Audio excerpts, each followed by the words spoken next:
everyone. Thank you for taking the time to attend this. This is one of our short series webinars. Hopefully it's easier for you to attend when we shorten these down a little bit.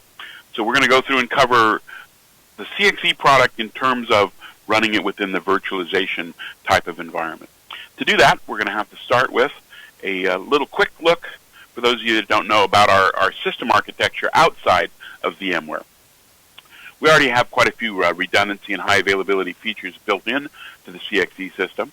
It can be deployed on multiple servers for redundancy, scalability, reliability. There are two active components: the system server, which is the centralized piece that actually holds the database and the messages, etc., and then the call servers that connect to your various phone systems and actually run the applications. And this picture here you're seeing is a fully redundant system. Two system servers, one in active, one in passive mode, multiple call servers. This type of implementation can survive the failure of any component, keep right on working with full functionality. So that's sort of, without virtualization, the way we would approach doing something in terms of redundancy. And if you look at the way these control servers work, and the way they fail over, and the fact that the call servers work without the system servers and things like that, this is a fairly good environment in terms of delivering not only full redundancy but automatic failover. That being said, there's still a lot of interest in moving these applications into a virtualized environment, and today we support VMware Ready. We are VMware Ready. Every particular application we have has been taken into the labs at VMware and certified. We're on their page. You can go out and check us out on the VMware Ready page. But the concept here is everything that we have, however you deploy the CXE, can be virtualized with VMware. The system servers, the call servers, any of our adjunct web services that are running, typically they're running on one of your existing web servers anyway, but that certainly can be virtualized, and we don't have any struggles with that. Now, one of the things we do is we, today, for our system server, we're using a software protection scheme that uses a dongle, a USB dongle that actually is keyed to the software. And so there's a couple of pieces of knowledge just to have quickly. The way we do this, we support two technologies. One is VMware's own direct I/O technology, where you can plug a resource in this case it's our USB dongle, and map it to a particular host on the server. And that's what's required for our software functionality to work. Now, in the case where you don't actually want to have that on any physical host, we also support a third-party product called Anywhere USB. And Anywhere USB is a network appliance, plugs onto your network, and resources of various types plug in, and the ones we support are particularly for USB. You can plug our USB dongle in, have that anywhere on your network, and the host can actually map out and see it. Both of those methods are supported. For those of you that are shaking your heads and say, why in the world are you still using dongles? There were some unique challenges with us with drivers. What you will find is our next version of software, which is 8.6, will remove the use of a dongle altogether. And we'll be going to a more typical data phone home kind of serialization method. So for today, we do have a dongle. We have a lot of ways to support it, but that will be going away in the future. Now, when you talk about putting our various servers in, there's a couple of ways to do it. In just a traditional, simple way, you can simply take our software, whether it's a system server or a call server, and install it onto a host and program it up. And the functionality doesn't change. Everything we do remains the same. These are now sort of within the VMware environment. And the types of features that we support with this kind of grow with every software release. For instance, today, we don't officially support vMotion. Although we know it works and some of our customers are using it, you'll find in the next version of software we'll also add support for vMotion. So this is an ongoing project for us to keep bringing more and more functionality in. A lot of our large enterprise customers are already using VMware, and they're constantly asking us for new things, and we think that's a good job. One of the things we added recently is a different kind of architecture where you can take our solution, and instead of having two separate system servers that are licensed and working in a failover mode, you can actually take the system server you purchase, load it on host 1, plug the dongle in, and externalize all the storage out to your SAN. So now that while it's booting on that host, it's actually running off the drive on your SAN. And then you can go to another host and load a different instance of that same server, connect it to that SAN, it will run, Now you shut that second one down, and now you're running on host 1. Host 1 is writing and reading everything down from a localized version of the SAN. If host 1 has an issue and it fails, or you shut it down, you then can go start up the system server that's on host 2, physically move the dongle over today, or if it's already pointed to the network resource, that works fine as well, and now you're up and working. And this works for 2 system servers that are co-located in one geographic location. If instead you want to do the same type of technology, and your system server is loaded on host 1 in one location and on a separate host in a separate physical location, as long as that separate physical location has logical data access to that same SAN, where you can see that, so you're replicating your SAN across the network, something along those lines, you can do this same kind of functionality. When that system server fails, you simply boot up that second host and it runs. Now in this kind of environment, typically you will buy a second dongle. You don't really want to run the dongle across town to get the systems up and going. So both of these are supported, implemented, and we're happy to talk to anybody about these kind of architectures. The last little piece we'll look at sort of quickly here is when you want to go deploy this, the first discussions we always have are what does it take? What are the resource allocations? And from our point of view, we have a couple of documents that have been built that will tell you everything you need to know about allocating resources. We have a software release notice, and this identifies the overall hardware and software requirements, including memory, for any particular specific configuration. Obviously, there's different requirements for a 4-port system than there is for a 400-port system. So the first thing you need to do is figure out what type of system, what applications you're running, and then you go to the software release notice, and it'll tell you everything you need to know about resources. Now, once you have those resources, then you simply go in and allocate the resources right off of that chart, and both memory and everything else, it's just ready to go. It's very, very easy to do. And the third step, of course, is once you're ready, is you install the components and you set up all the monitoring, and you're ready to go in VMware. The document, this is just an excerpt from the one of our documents where this is talking about the various classes of server that we'll spell out in our document. So we'll say at a particular size, you'll need a Class B server. And a Class B server has certain kinds of definitions in terms of what it does along those kind of lines. And then you come to here and you'll say a Class B server, here's what the equivalent is you need to allocate. So in the case of a Class B server, it's a dual single core 3.2 gig, and then the memory is 4 gig of RAM. I'm assuming everyone's running 2008 R2. So with those 2 tables, you're now up and ready to go. You can configure that and have it running. I will say this application is a little different than some other applications. In its real-time needs are kind of not the same as some of your other applications. If you think about it, if you overload a host and things get very, very busy, some applications will slow down. Your users will get the little hourglass, and they know what that means. They don't like that, but I mean, everybody's used to that. But on that same host, if we don't get the resources we need, we can't play an hourglass to the caller. We simply can't answer the call. So there is some consideration to be made when you're allocating what else goes on that host. And that's a good discussion to have with our professional services people or our sales engineering people to make sure you're comfortable when you get started that you do have the right resources. It isn't a matter of needing more processor or more memory. It's actually a matter of the data bus.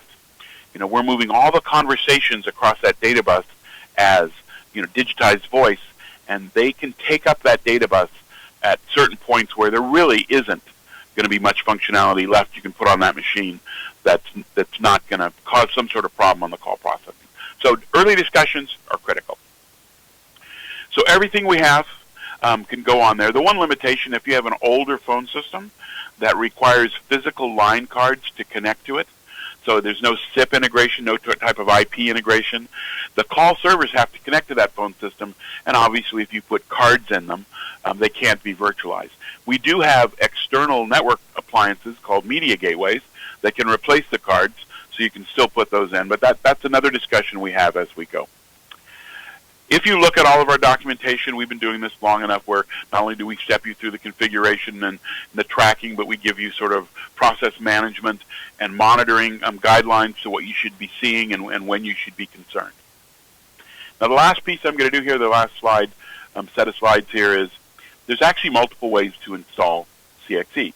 You can put it in VMware, so just a system server and as many call servers as you want, and you load them in VMware. You can take a CX without VMware and put multiple system servers for redundancy. Or the last step is you could take multiple system servers and virtualize that entire environment. And they give you a slightly different feature set. So if I just take CXE, let's say one system server, 2 call servers, and I put it in to VMware, well, I'm not going to get automatic failover when things fail, because the VMware, while you can go ahead and use vMotion, create another copy of the call server and get it back online, or move whatever you have to, it won't be automatic. It'll take some manual intervention, a little longer to get yourselves back up and going, but you will have that duplication in VMware. Now, if I take a standalone CXE system with multiple call servers, multiple system servers, I am going to get that automatic failover, which is nice, and there'll be very little manual intervention. In fact, the failover kicks in automatically, everything keeps on running, and less labor. But you have the more hardware issue, which is a key thing that people are concerned about. In a lot of cases, people are more comfortable having their applications in VMware. So I suppose the ultimate thing to do is take that multiple system server type of approach and go ahead and virtualize that. And now you get the absolute best of all worlds.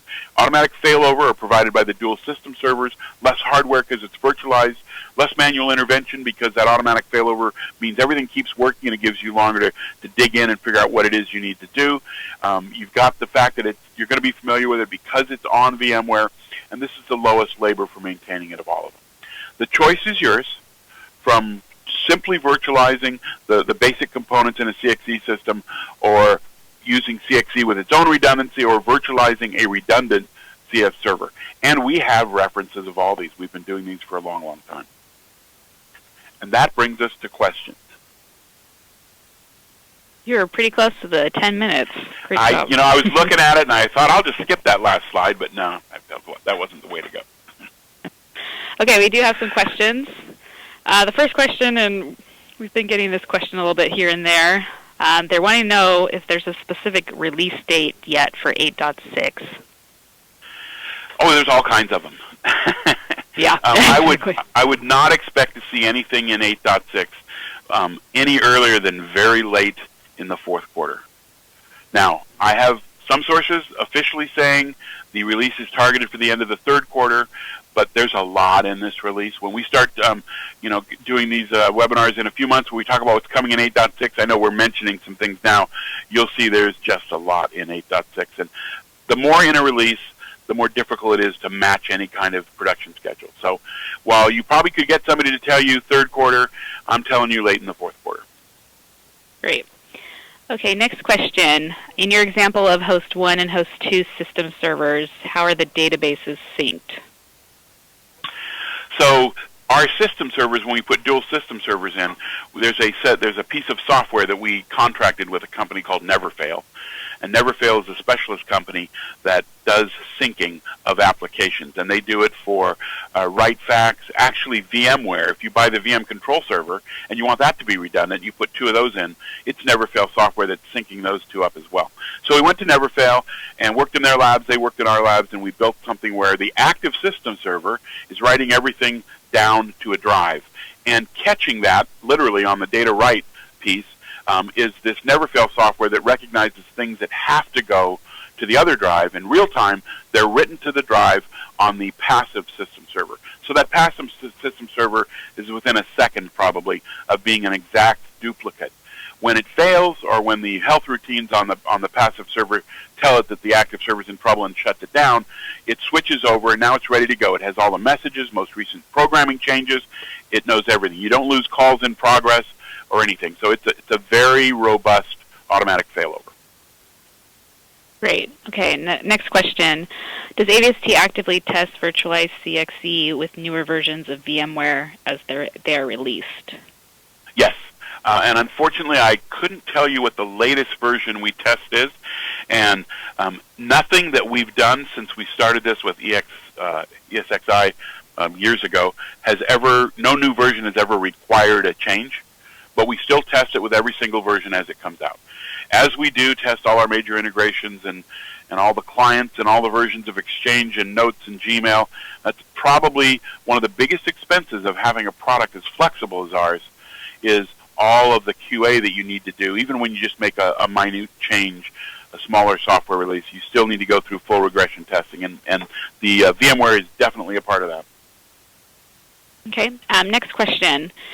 If we are implementing VMware with 8.5 software now, how much labor will be needed to remove the dongle and upgrade to 8.6 software? So upgrading to software is the time that it takes to do that is kind of a generic answer. So we have a software DVD that'll come out for 8.6, and if I was just sitting in my machine here in my office that has a lab in it, I would put that DVD in, and it would load it, say, do you want to upgrade? I would say yes, and probably the upgrade process itself would be a half hour to 45 minutes. Generically, that's just an answer. Now, that doesn't give you any of the new features that come along. That is simply the process of getting all the new operating code in place and upgrading the database where new fields might need to be added. Now, it could be longer than that. We never guarantee that we'll hit that kind of target window, because, like I say, the more we put in a version, the more things that have to go on during an upgrade. But the upgrade process is fairly painless. In terms of moving to the dongle, time-wise, it's not going to be so much a time-wise question as it is the steps that you have to take. So we're going from something where if you were updating and still leaving the dongle in place, you'd have to do nothing because your new software version would recognize that dongle. What you'll now have to do is implement the call home kind of logic, which probably is a 20-minute process, I would guess. Now, I've looked at what we're going to do, and I've only been through it one or two times. It seems very easy and straightforward, but once again, doing it on a lab system, in the middle of the day when no one's going to yell at me, is a lot different than having to take a production system offline to do it. So I don't expect it to be an onerous task, but it's an upgrade, so it's going to require the system being down for a while. Okay. Next question: will the old Outlook client work with 8.6? The old Outlook client. So that's an open-ended statement. Right. I would suspect anything that's currently working will still work going forward. What causes us to change the clients isn't our version, it's the Exchange version. In other words, we certainly had to make changes in the client when we went to the new web services infrastructure, on part of it on 2010 and the rest of it on 2013, and then with Office 365. But what we do underneath rarely changes. We're simply pushing messages out. Next question: can I upgrade from 8.2 to 8.6 and skip 8.5? I believe so. I would actually have to check and see. Since 8.6 is not a released version, it's not there are parts of that product, functions that we're adding, that haven't even been put into the core stream of code yet. I don't think anybody could guarantee you that answer. I suspect it is a single-step upgrade. But once again, without knowing what changes have to go in the database for the new applications, no one's going to be able to guarantee you that until we get a little closer, at least to beta testing. By the time we go into beta, which probably will be August timeframe, I'm guessing, we'll have an answer to that question. Great. Okay, another question. Without the dongle, will the licensing process go back to AVST via the internet to verify licensing information?